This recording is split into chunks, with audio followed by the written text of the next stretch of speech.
one of the problems that we're seeing is the reduction in interest of fellowship programs, understanding the barriers financially or whatever. But I think, why are people not engaging in learning in the future? So that's one, like, how do we get the student to see us, join us, want to learn?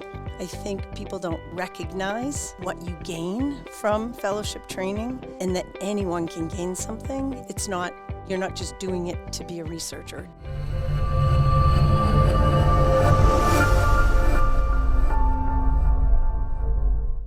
Next guest is a Boston University professor, program director, chair of the AAOMPT Program Director SIG, who's been teaching PT since before, long time. Yes. She's built her career around movement science, mentorship, and the simple but powerful idea that we can do better than that.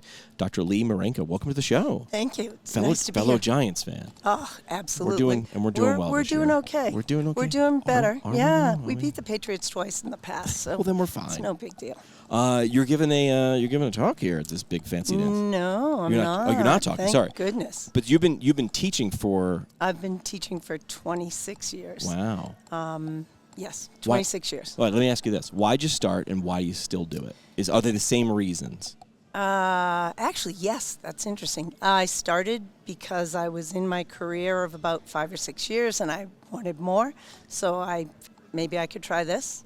So I started that in a lab mentor type thing, lab TA, and then with Liked that, it. yeah, I loved it. Loved the fact that I was challenged every day by the students, and that I always had to sort of rethink why I did what I did, and how can I help you do it.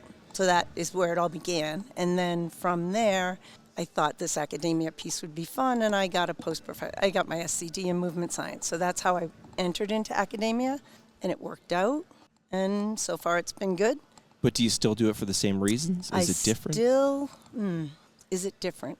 I've always done it. I've always said I hate not good PT. Like, that really breaks my soul when someone says I had PT and it didn't work. As you said, we can do better than that. So that is why I still do it. And I really try to bring the future of PT to where I think it can be. And I think that too many people get complacent and make it a practice, not a profession.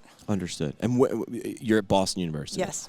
So I love the fact that we're both Giants fans too, Yes. and you're in New England. It's pretty amazing. Your fellowship model is we can do better than that, as I just mentioned. What are specific areas where you think our profession still sells itself short? Where can we still do better than that? Where can we still do better than that? I think from the profession of OMPT, I don't think we all speak the same language, so it gets very confusing for a consumer or for a student or for a PT. I think we get stuck in silos in our profession and in the practice of OMPT. I think we should be able to advance our practice and use what we learned from the founding members of OMPT and build on what we're gaining in terms of innovation, science, all the wearable devices. I feel like we really can move forward with this, and we won't lose sight of manual therapy. We'll just enhance it. Like, I feel like we've gone short in that we haven't advanced manual therapy to the advancement of where we are in every other domain of industry right now. So I feel like there's where we've done short. Okay. You talk a lot about aha moments. I call them eyebrow moments. Yeah, when exactly. someone goes, whoop, that's when I key in. Like, I don't know what it is, but we've got something. For you and for your learners, those moments, what creates those moments in great mentorship? Really good question. I think being present or observing for the moment and being in that moment to try to sort of, whether if the fellow is in the moment and you're the mentor, are you in that moment with the fellow for that moment? So being contextually present and mentoring or observing or engaging for the benefit of everyone in that room. I think the aha moments come when everything's symbiotic, and either I, as a mentor, am seeing that fellow catch it and be like, oh, yes, you were doing that, clinical reasoning. Or the fellow is in the moment of, oh, I did just get OA or whatever. Or the patient is really like, ooh, this is going to work. So I feel like it's sort of multi-tiered. And I think it's just it's a weird perception of all of a sudden it's all together and it's all working. I think those are the aha moments. Okay. Sometimes it's the aha moment of, ooh, you don't get this. Right? And that's okay too. Well, you've identified a new problem. Right. And that's ooh, aha, we got to work on that. And even the fellow, you can see when they say something to a patient and it falls hard. And you see them kind of going, ooh, that didn't work. Right? So those moments are all part of the growth. I think that's the great part. So what's the difference between, in your perspective, between a teacher, a professor, a mentor, and a coach? Those three things are three different words. But what are some of the differences?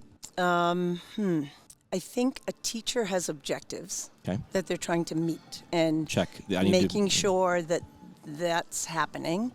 And I think a teacher needs to be able to teach and understand how to get all the levels or tiers of the learner sort of in the mean. They all have to sort of get some part of it. I think a mentor is more equipped at individually guiding. Guide. That's the word I was looking for there. Yeah, guiding. And the mentor is learning as the mentee is learning, and then that's a guide. And I think both mentors and teachers are coaches versus a coach that has an end point, like the game we need to win. We don't want our players hurt. We need to win.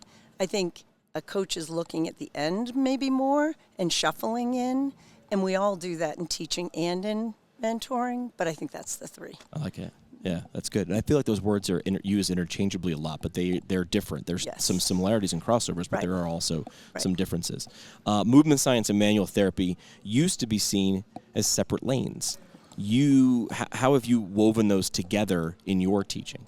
I think, well, from a not to selling point, but Boston University's approach to all of our clinical reasoning in all practice is movement is what the individual is either having difficulty with or unable to do, so we approach all exam and all intervention from a movement domain. So everyone's learning observation of a movement, go perform this, how does it look, but can you show me, or Jimmy, you need to get up.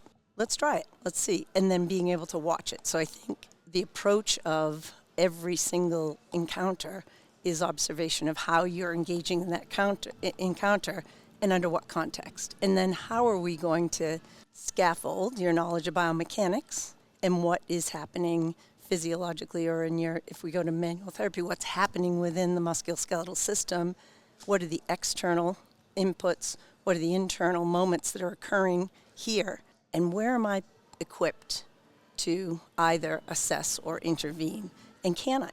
Is it something that I should be doing, or should I refer this to someone else? So I think we approach our manual therapy from the same perspective, and the goal is movement for everyone.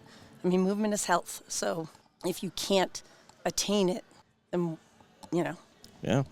As the chair of the program directors, SIG, what challenges are fellowship directors talking about most right now, and what gives you hope? What are the problems now, and what are the things that you're maybe really hopeful about in the future? I think one of the problems that we're seeing as a cohesive group is the reduction maybe in interest, the reduction in interest of fellowship programs. Understanding the barriers financially or whatever, but I think why are people not engaging in learning in the future? So that's one, how do we get the student to see us, join us, want to learn? Invest. Yes. I think, so that's one piece.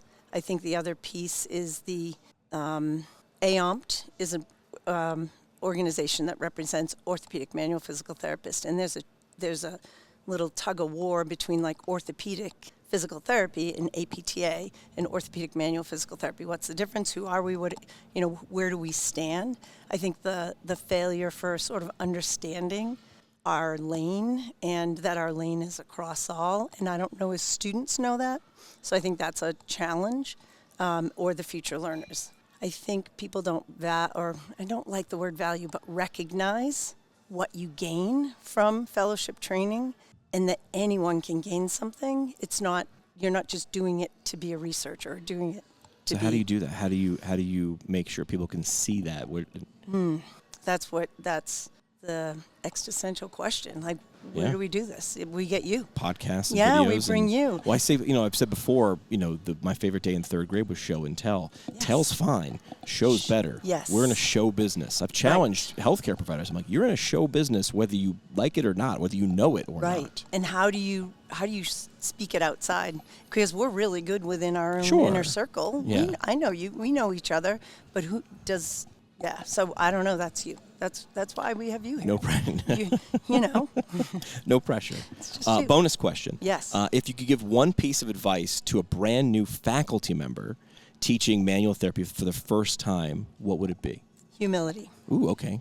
Help me understand Don't have to be perfect, right? So you're going to try to teach someone, whether it be a new skill or a new clinical thought. You aren't perfect, and it's okay not to be perfect. You don't have the answers, and it's okay not to have the answers. But be humble and say, God, I don't know. Let's work on this together. Yeah, right. I think that's it. Humility above all else. All right, last thing we do on each episode, we call it the parting shot. Okay. What's your last mic drop moment or soapbox statement? What's the idea you want to leave with the audience as we wrap up? Just have fun. Like, this is fun.